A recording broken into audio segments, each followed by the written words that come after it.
Right. So today's lesson is based on the security management related to the e-commerce. Right. First of all, I want to discuss with you what kind of security problems or the questions arisen within the e-commerce discipline. Right. So in that case, we can identify different types of issues or the questions uh, also can be categorized into different perspectives, right?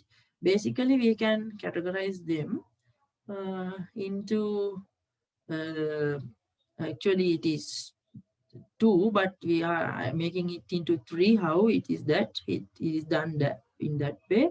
That is one categorize when one category is the security questions arisen based on, okay, let's say in the user's perspective, and the other one is the company's perspective, and the third one is the combination. That means both parties' perspectives, right? So what, okay, starting with the user's perspective, what kind of security questions this is I'm asking, like what kind of questions as a user you will be get when you are accessing or working with e-commerce site or system. You can just guess. Okay, think about as a customer, you are buying maybe product or service, something from some particular website. So what kind of questions or the issues or problems arisen with you?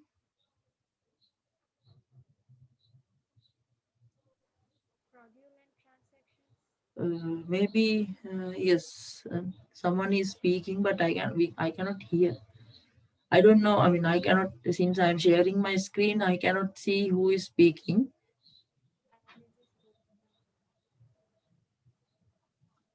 Okay, let me check who is.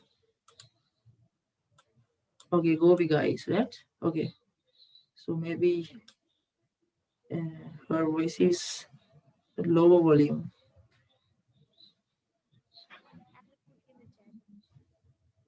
I think we cannot hear.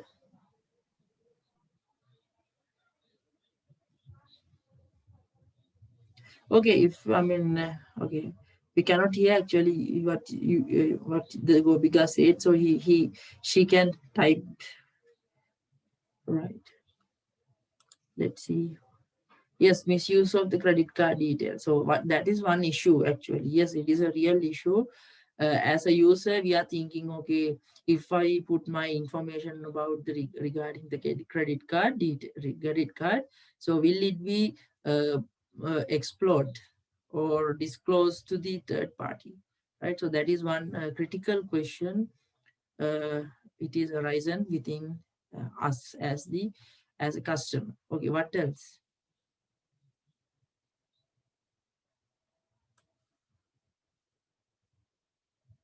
What kind of other questions? Please speak. Yes, risk of good undelivered. Yes, great.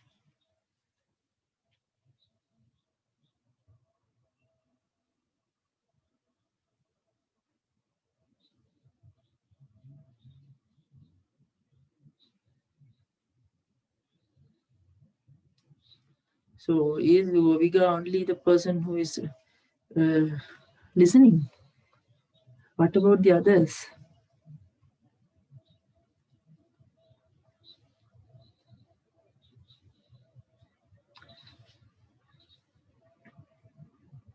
Actually, these two is the most critical, two of the most critical issues arisen within the customer's mind, right? So මේ වගේ questions තමයි සාමාන්‍යයෙන් customer කෙනෙකුට නිරන්තරයෙන්ම මතුවෙන ගැටලු e-commerce website systems පාවිච්චි කරනකොට. So somehow by the way, I have already listed down some of them in this slide, and based on the company's perspective. So I'm not going to read these things, so you can just go through the content I have written here. So mm, so I mean, one of the one major question is this company or an organization, or this organization is a legitimate company, and is that an authorized company to handle the transaction. So such kind of questions will be arisen within the user's mind, right? By the way, on the other hand, what kind of the questions or the problems arisen within the company side? Company එක පැත්තෙන් මොන වගේ ප්‍රශ්නද තියෙන්න පුළුවන්? Okay, I mean, think about the current situation of yes, buying and selling products through the online systems. Usually we are working with a number of online systems. In Sri Lanka, there are a number of online platforms to buy, I mean, made as the marketplaces. Now you know what is marketplace. So there, it is already, we know there are a number of companies like Daras, Kapruka, Ikman. So what is that? Pat.telk, whatever. So such kind of, there are a number of online systems. Also there are systems for the each and, I mean, separate companies and other organizations. So what kind of questions will be arisen within the company's mindset? Company එක පැත්තෙන් එයාලට එන්න පුළුවන් issues නැත්නම් ප්‍රශ්න මොනවද? I mean, when if I am the company, so one question arises within me is will, I mean, these days in Sri Lanka we are offering the organizations or the companies of allowing the customers to pay money or the cash on the delivery, right? So when always I'm thinking, when even I'm also using this on a cash on delivery method when I'm buying the things from Daras and the other companies, I mean other online platforms. So one question is, what if the customer is refusing to give the money after handing over the parcel to the customer by the courier service, right? So I don't know, I mean, if there are some certain measures that have taken by the organization side, but always I'm thinking, what happens if the customer refusing to pay money after taking the product onto his hand? Product එක අතට ගත්තට පස්සේ customer ගෝතේ මම මේකට pay කරන්නේ නැහැ කියලා අරගෙන දිව්වොත් courier කෙනාට සල්ලි ගෙවන්න නැතුව මොකද වෙන්නේ, right? So these kind of questions actually arisen within the company's side. Right here it is already mentioned two issues or the questions. One is, how does the company know the user will not attempt to break into the web server or alter the pages and content at the site? This is discussing about the things related with the e-commerce website, right? So these are not limited to such to the online system, but also the even to the delivery method also, right? Company will be arisen with this such kind of questions, right? Considering the both perspectives, so it is shown. So one is mentioned, like it has the how do both parties know that the network connection is free from errors dropping by the third party. තව කෙනෙක් මේ change වෙන data පිළිබඳව නැත්නම් ගනුදෙනුව පිළිබඳව එවස් drop කරනවද නැත්නම් හොරෙන් බලාගෙන ඉන්නවද නැද්ද කියලා දන්නේ නැහැ, right? අපි send කරන data තව third party එකක් ගන්නවද දන්නේ නැහැ, right? නැත්නම් තව ප්‍රශ්නයක් තමයි middleman attack එකක් වෙලා security වලදී ඔයාලා ඉගෙනගෙන ඇති. Right, you have learned in the security subject. So the middleman attack, right? So that is called as man in the middle. Okay, so that after attacking such kind of person who is the third party, so we are actually we both parties we will have such kind of doubt whether this the detail has explored to the third party, right? So such kind of questions are arisen within the both parties, right? Okay. So you can go through this, right? You have gone through these three slides, several slides. Up to this point, are you okay?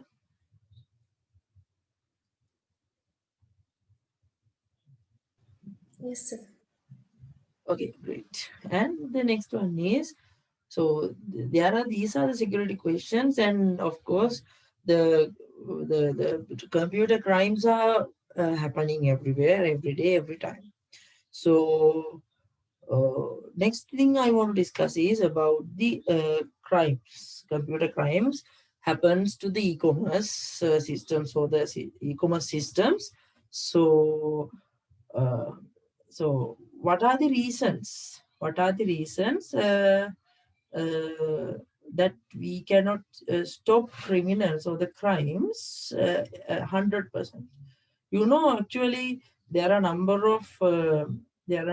of measures already have taken by the server side, by the stuff so product site, the website development side, website development part of authorities, and all the parties behind the in the scene of developing e-commerce are take caring to ensure the security, also ensure not to happen computer crimes.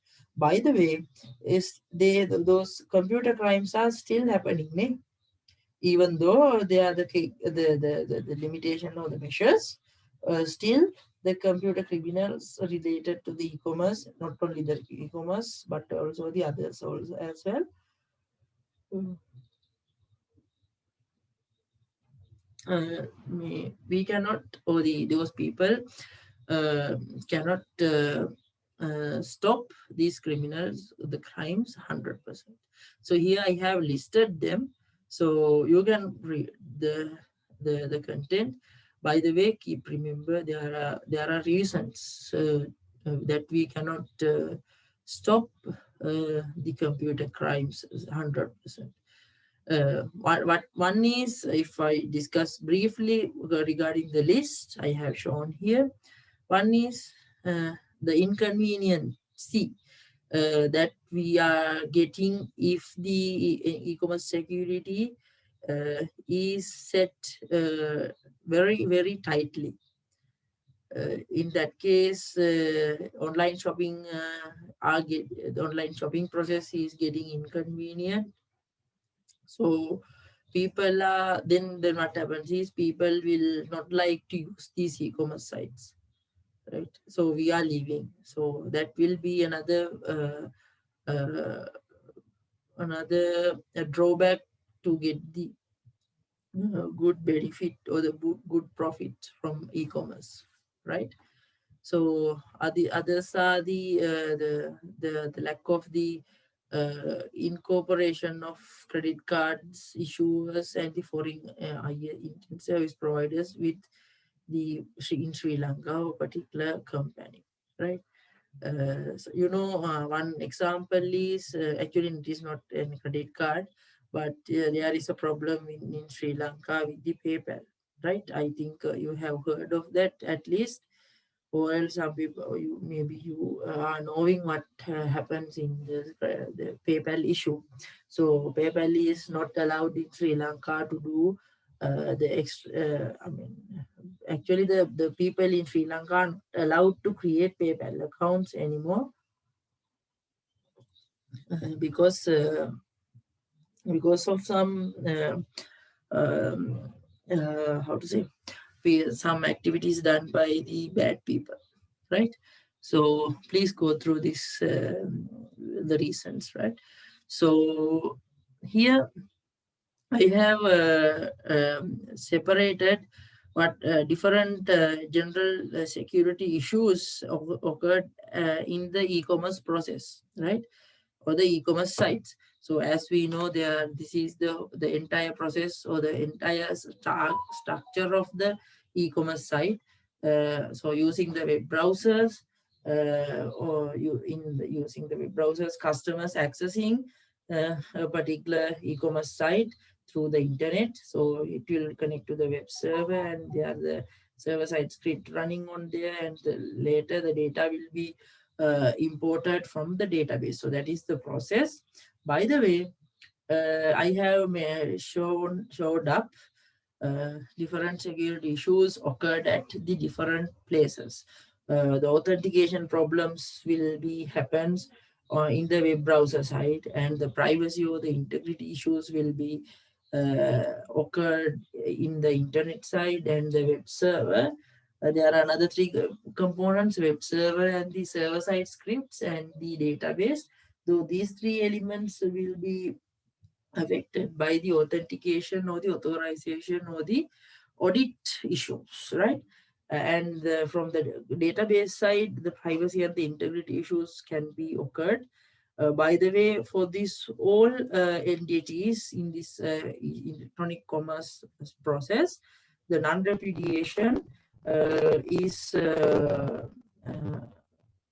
applying to any point of this process, right? So if I give a brief introduction about these different security issues, actually I have mentioned them in this slide as well. You are knowing what are these because you have learned this all the things in the information security course, right? So you know what is authentication. Actually, authentication is uh, the verification of a particular entity through the internet. So it is giving the authenticated status to the particular customer or the user. And the authorization is the process that ensures a person has the right to access certain resources. Some අවශ්‍ය වෙලාවට access හරි මනුස්සයට හරි පුද්ගලයාට අවස්ථාව තියෙන්න ඕනේ certain resources වලට access කරන්න, right? And the confidentiality also there. Confidentiality is the assurance that information is not disclosed to the unauthorized individuals, right? Okay, so I think you can remember what are these all about, because you have learned these things as the security aspects of information system is these, right? Okay, so apart from this one, integrity, availability, and then non-repudiation also, there's security issues within the e-commerce site, right? So are you okay with this up to this point? Are you okay with up to this point? Yes, sir. So it is glad you are getting everything at once, because of course this everything is written in understandable simple English, so you can read them very well. Okay, so by the way, the security issues or the technique as information, for the e-commerce sites, there are a number of security issues happens. So basically these are the threats and attacks, right? Issues විදිහට අපිට ගන්න පුළුවන් දේවල් තමයි threats and attacks, right? So because of the threats and attacks, these mentioned aspects like the integrity, availability, non-repudiation, authorization, authentication, these aspects will be breached. මේ slide එකේ කතා කරපු authentication, authorization, confidentiality, integrity, availability වගේ security aspects වලට හානියක් වෙන්න පුළුවන් මේ threats and attacks වලින්. So basically, these threats and attacks can be divided into two types. One is non-technical and the other one is technical. So I'll give a brief introduction only in these slides. So non-technical means the attacks that uses to deception to trick people into revealing sensitive information or performing actions that compromise the security of a network. Right? I hope you can understand. These type of attacks are not technical. So what they are doing is uh, they are maybe listening to a communication channel or taking out the information from the communication channel by a third party, but still they are not considered as uh, yes. Of course, uh, yes, what I'm discussing is are the non-technical attacks, right? I hope you have understood very well, right? So in this non-technical side, actually, the most of the critical uh, challenge in this today's society is the social engineering. So I have explained about the social engineering.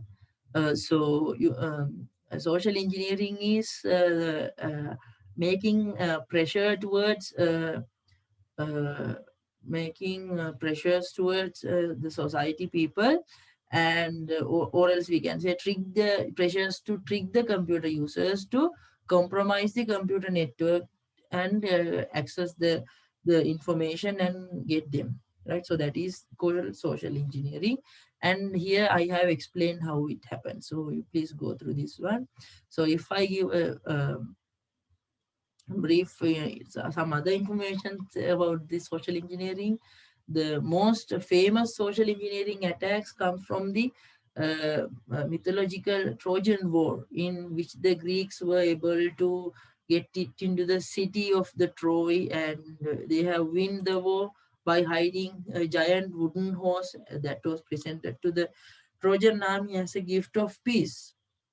So this is one pretending as someone and entering into the system, particular system. So they are breaching the limitations and making some unusual activities. So this is the one example.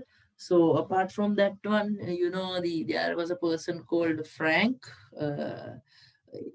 Bagnell. So he is considered one of the foremost expert in social engineering techniques. Actually, in 1960s, he used various tactics to impersonate at least 8 people, and uh, there were pilots, doctors, and lawyers. So he was doing the forgery activities, and once he caught by the police and he was in imprisonment, and then he became a security consultant for the uh, FBI, and started his own financial fraud consultancy, right? So still uh, uh, we are uh, learning those activities done by this Frank, the person Frank. Also, I think you have watched the movie in Hollywood called, yes, Catch Me If You Can, right? So Catch Me If You Can. So that movie is made based on that true story, right? Also, it was the best-selling book on in those days. There is another example I can make you remember, and I have yes, that was happened in 2013. Actually, the Syrian Electronic Army was able to access the Associated Press Twitter's account by including a malicious link in the phishing email. So this email was sent to the that Associated Press employees under the guise of being from a fellow employee, right? And the hackers what did is then they tweeted a fake news story from as pretending the Associated Press and said it was content. The news was consisted with two explosions had gone off the White House, and then the President Barack Obama was injured. I mean that news it was explained. So because of that, those days the stock market dropped high amount, high amount. So within the within a few, maybe five or the very less amount of time, right? So that this is one another effect of the social engineering, and as an example, right? Okay, I hope you have understood what I explained. And here I have mentioned some methods categorized under the social engineering. So you can just read them. Baiting, phishing, pretexting, and scareware. Please read them. And uh, these are about the social engineering methods, right? And there is a question I want you to answer, that is how to prevent the social engineering. Please find the answers, and maybe you can put this as a question in the tutorial also, which I have put in the LMS. So how to prevent social engineering? Please describe some measures or the methods that we can use in order to prevent the social engineering, right?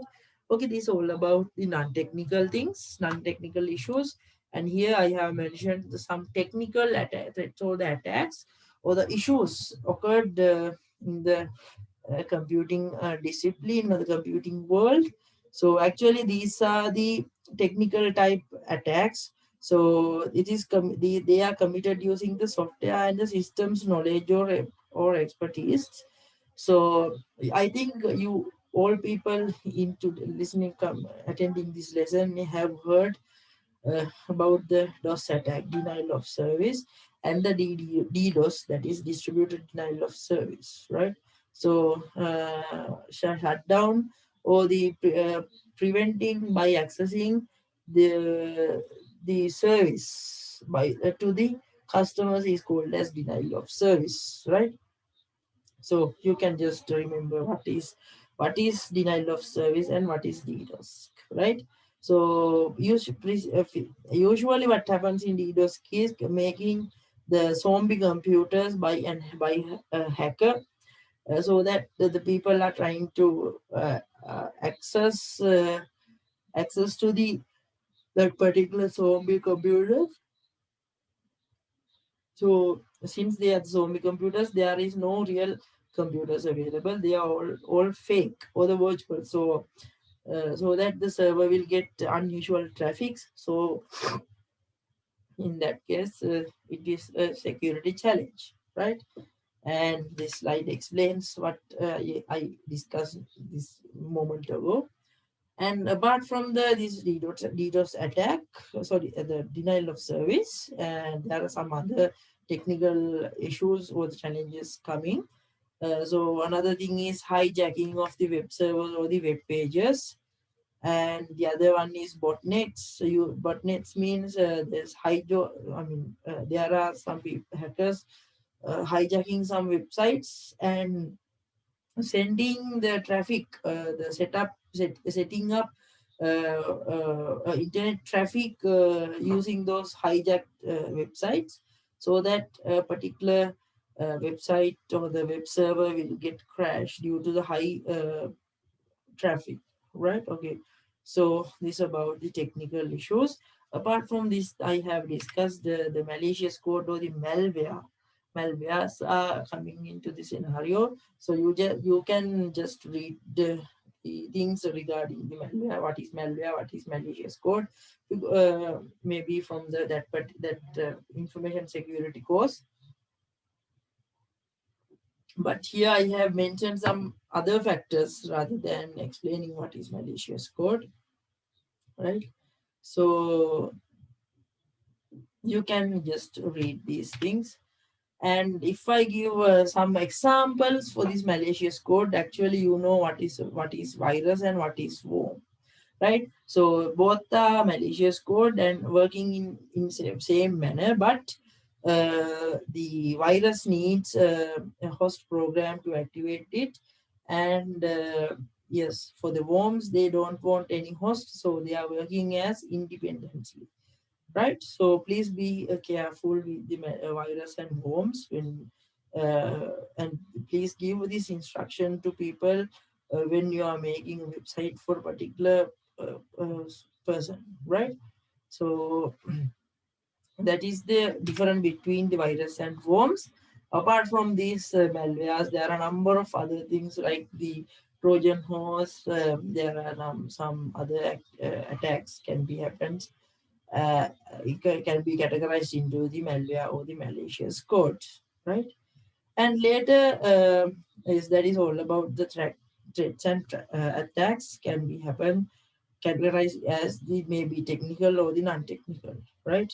So are you clear up to this point? Is there any question you want to raise here? And keep remember the others are Trojan horse, rootkit attacks, spyware attacks, or the adware attacks. Right? Are you okay up to this point?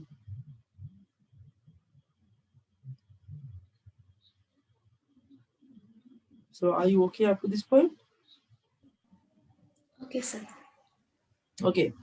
And later I have mentioned the process of managing information e-commerce security. So here I have mentioned some common mistakes happen done by the user or the anyone, website or administrator or whoever, making as the common mistakes, right? So undervalued information, security boundary problems, and seen uh, reactive security management rather than having proactive security management, and outdated security management processes, and lack of the technological problems. So we have to handle this whole mistakes done by the users or the other parties, right?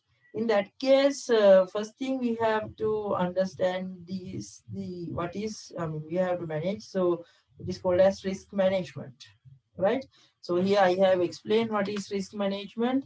So it is the process of identifying vulnerabilities and threats to the information resources used by an organization in achieving business objectives. So they are deciding what countermeasures to do and to reduce the risk to an acceptable level. So here I have underlined four words, that is vulnerabilities and threats, countermeasures, and to the acceptable level. So these, based on these highlighted words, you can just generate a particular definition for a security management, right? Security risk management. Ultimately, you can remember it is a systematic process for determining the likelihood of various security attacks and for identifying the actions needed to prevent or mitigate those attacks. Right? Okay. So somehow, I mean, in this risk management process, one thing is risk management. There are some several steps already I have already identified in the risk management process. First one is okay. Tell, you can guess what will be the first step of the this management process.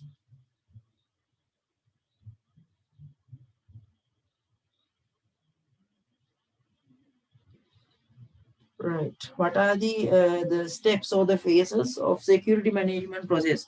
What should be included? Right. Okay. If I give you a for as an example, of course we have to identify what are the issues can be occurred, right? Because we are going to make a plan, right? So that first we have to identify what are those, what are the attacks or the threats can be happen to a particular website. So that we have to assess them, right? What is the effect level of that particular attack or the yes attack uh, uh, yes threat attack or threat. So they are mentioned, these steps are mentioned here as the three steps. So one is the risk assessment, and that means determining where the risk lies and how big they are. Thereafter they have it needs to uh, execute the risk mitigation part. The mitigation means implementing appropriate risk reducing controls by prioritizing and evaluating particular prevention methods or the measurements. Later, what we have to do is we have to evaluate and assess the risk management plan, because this risk management is a continuous and evolving activity. So it should be evaluated. The management process should be evaluated prior to beginning the cycle again, right? Okay, so I will give a brief introduction about these three steps. First one is risk assessment. So risk when assessing a particular risk, we can do it in two basic ways. One is the qualitative risk management assessment, and the other one is qualitative and the qualitative.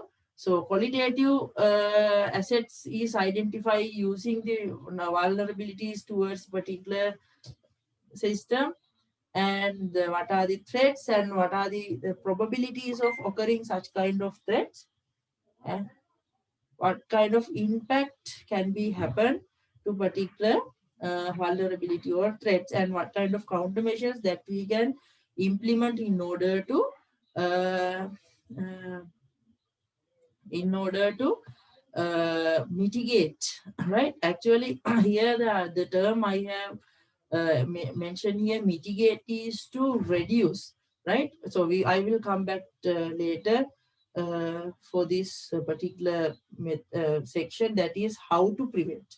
There are four ways to prevent. So one is mitigating, that means reducing. So later I will come to this point. I was discussing about the qualitative risk assessment, and the other method is quantitative. Quantitative mean risk assessments are the numerical measurements for each risk. So they are calculated based on these factors actually. One is the first we have to find out what is the income or the cost derived through the use of a particular asset. So it is called as asset value, and there is an exposure factor, which is I mean that is the portion that is a percentage value of assets value lost through a threat.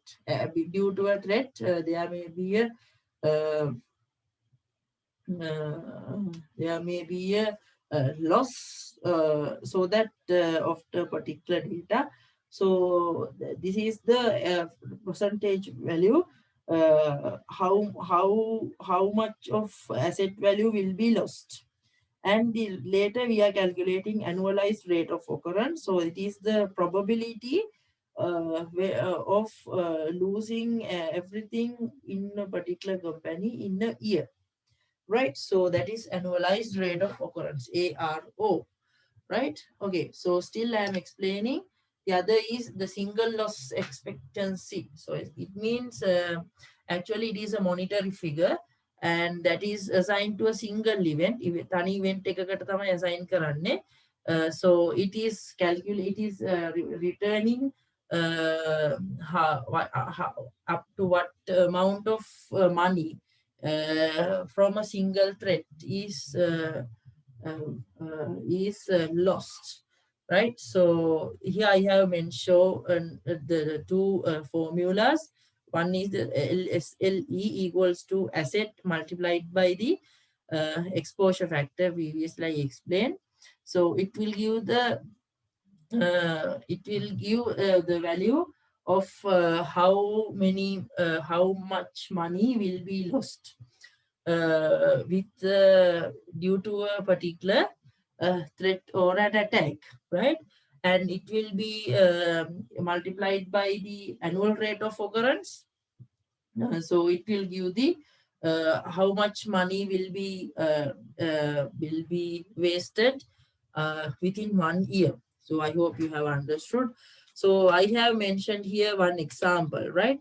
So here this example is the actually asset value is maybe yes, it is 100,000. That means 1 lakh, and the exposure factor is 10%. That means maybe a hacker would disable 10% of the service on the company's website, right? And please assume that the loss due to a vulnerability is likely to occur once in a 2 years, right? අවුරුදු දෙකකට වතාවක් එකක් වගේ මෙන්න මේ කියන ප්‍රශ්නයක් එන්න පුළුවන්. So that is the scenario. So we can calculate how the SLE, or the single loss of expectancy. What will be the answer? Or how to calculate SLE, single loss of expectancy, right? So that means asset multiplied by exposure factor, right?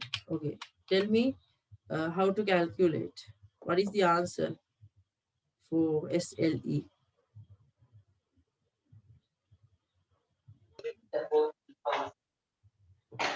Sorry? We cannot hear.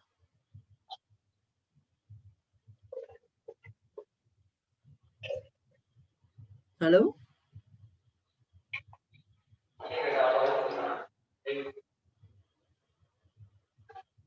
So please, you can give me the answer. So what is the SLE based on this scenario?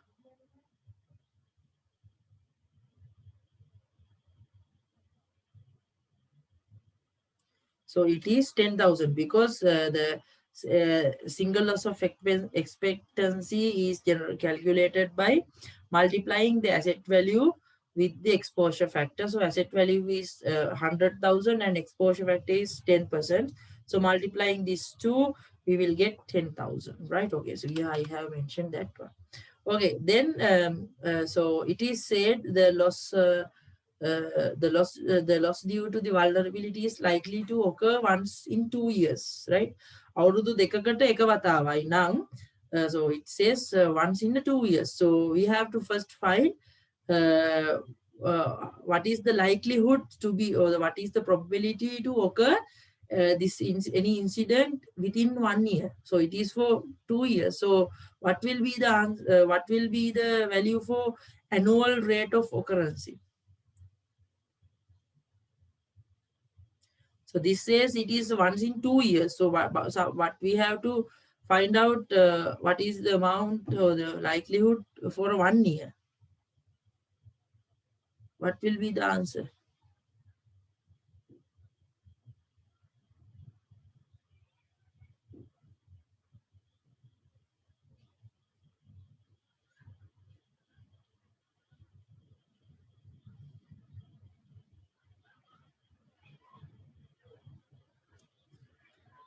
Anyone? Please give me an answer. 5 point?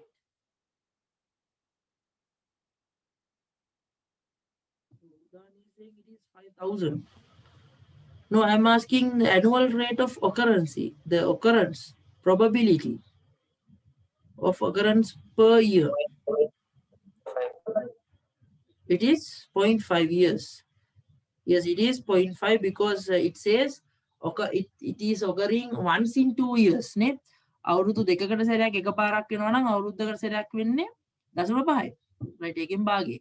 So annual rate of occurrence is 0.5. Then we can calculate what is the annual loss of expectancy, so that we have SLE and one, I mean, එක වතාවකදී මේ නැතිවන මුදල 10,000යි 10,000 for one time. So it will happen 0.5 probability. So the annual loss of expectancy is the multiplication of these two.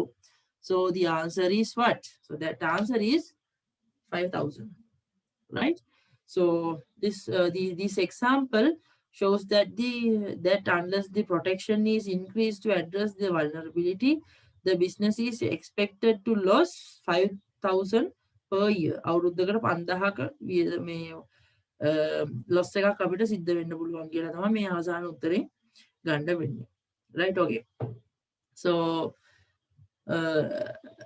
so this amount can be used to decide whether we are making a measure, right? Taking a measure in order to protect or not the system.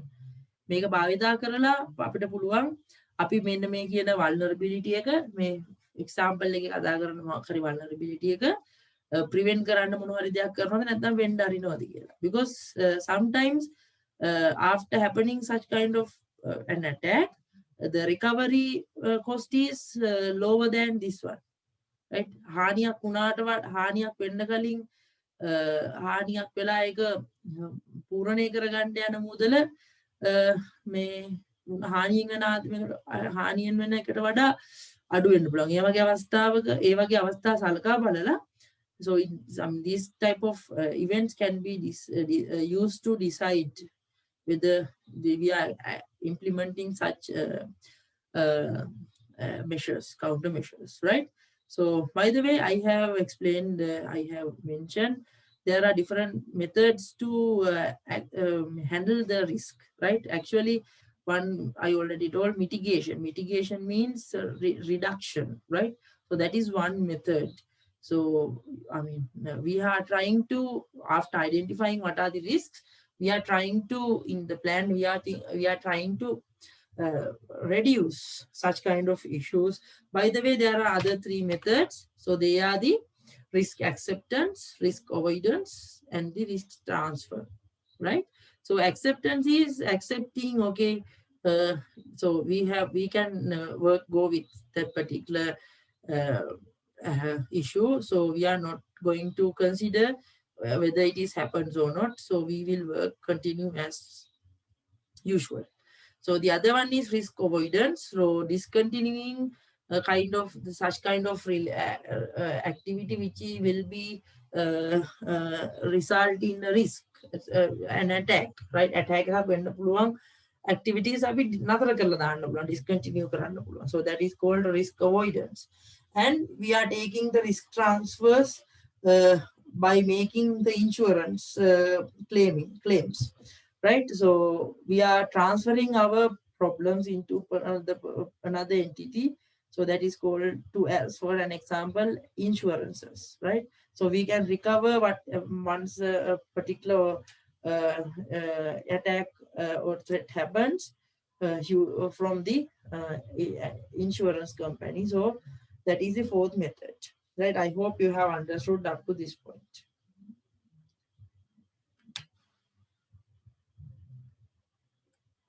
Right? So up to this point, are you okay?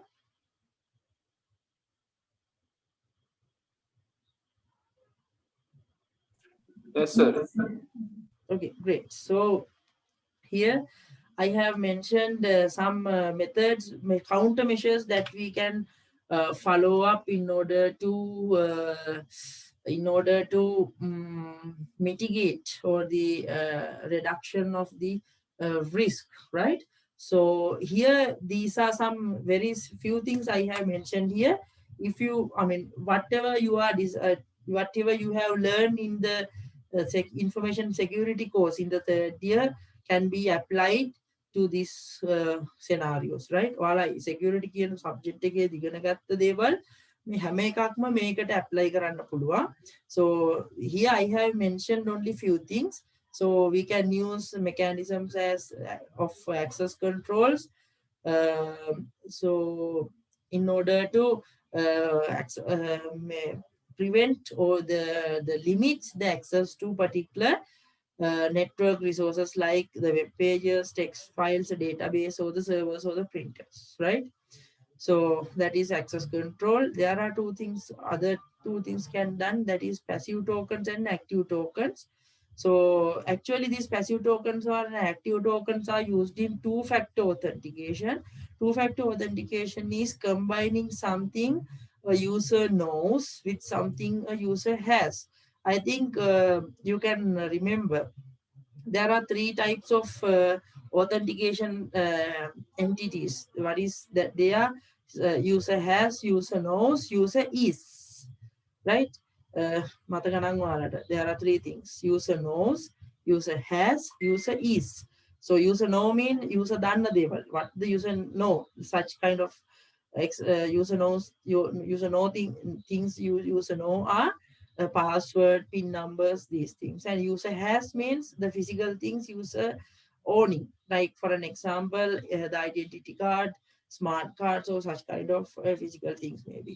And user is that the term user is used to mention the things users are inbuilt by his maybe in human body. For an example, the biometrics, right? Biometrics. So biometrics like fingerprint, face, palm recognition, those things are called as user is, right? Okay. So somehow the passive tokens are uh, passive tokens are the kind of storage devices that contain a secret code used in two-factor authentication, and active tokens are standalone electronic device that generate the one-time password time to time with the request of the user, right? So that is the difference between active and passive tokens. Okay, so I was discussing about something about the biometric systems. So biometrics like the fingerprint, iris, facial features, or voice can be also there are the signature, and those things can be categorized into two types. That is physiological biometrics. The other one is behavioral biometrics. Physiological means measurements directly derived directly from the different parts of the body. For an example, fingerprint, hand, the facial, iris, right? Such kind of characteristics.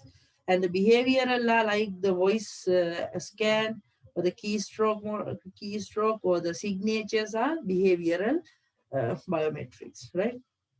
Apart from the biometric systems, we can use the public key infrastructure, right? Should I explain this public key infrastructure? Because you have learned this thing in the security.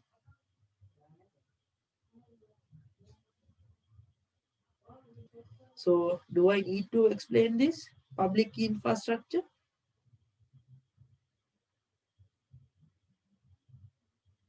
No need, sir. I think so.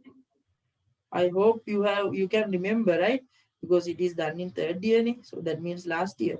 So this is about you can just go through and make, if you need any further clarification, just go through the lecture note you have taken in this information security also, right?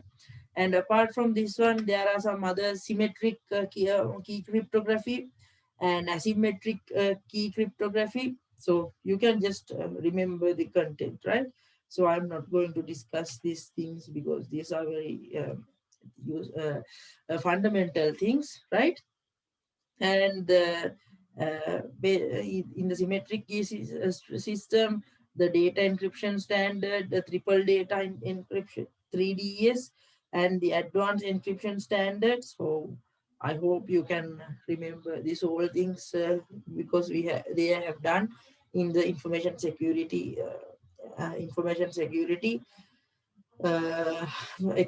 course, right? So here public key encryption I have shown here, so you can just read them. And some other things are other e-commerce method securing methods for the e-commerce sites are the digital signatures. So up to the digital signatures, they are the things which works with the data. And to secure the communication channels, we can use the secure socket layer. It is a protocol, and you know what is the SHTTP, So the secure channel of the HTTP, so they are the verified channels to communicate the data from the user server to user, right? So please try to make your knowledge refresh with these topics. Try to explain the process of the digital signature and digital certificate also, right? So this is all about the securing the e-communication of the electronic commerce. So apart from this one, we can explain say the using the layered security in different layers. So you know what is the layered architecture. So here you can see it here. I mean a basic idea about this layered architecture.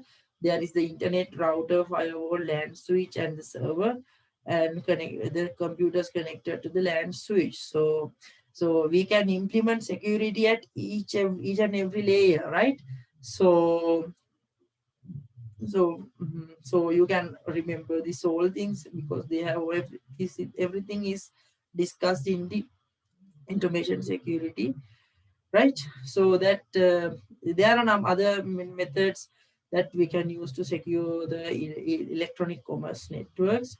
So here they are listed down here, right?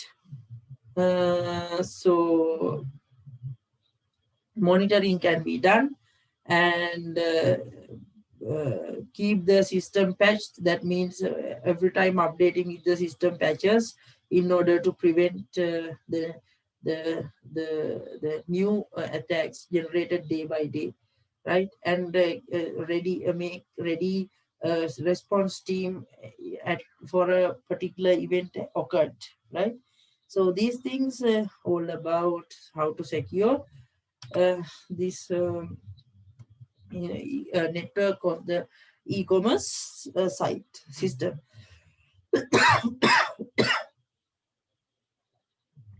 Right. And the last thing is I want to discuss is what kind of managerial issues can be occurred when we are considering the security of e-commerce, right? So here I have mentioned some questions. So by finding the answers to such questions, we can make a good security plan, right? So uh, so for an example, we can discuss with the security team what kind of how much of budget needed in order to secure the system. So uh, and the people who are working in the organization or with the site should have should learn how to use this many content in the site with the security. And yes, so such kind of questions, answers for these such questions can make a good management in the information security side regarding related to the e-commerce, right? So I hope you can just read them and just go through. Of course, as you said, the content I have mentioned here quite I mean a bit straightforward things I have mentioned here. So please go through these things, right? Yes, and that's all for this lesson, right? Oh, yes.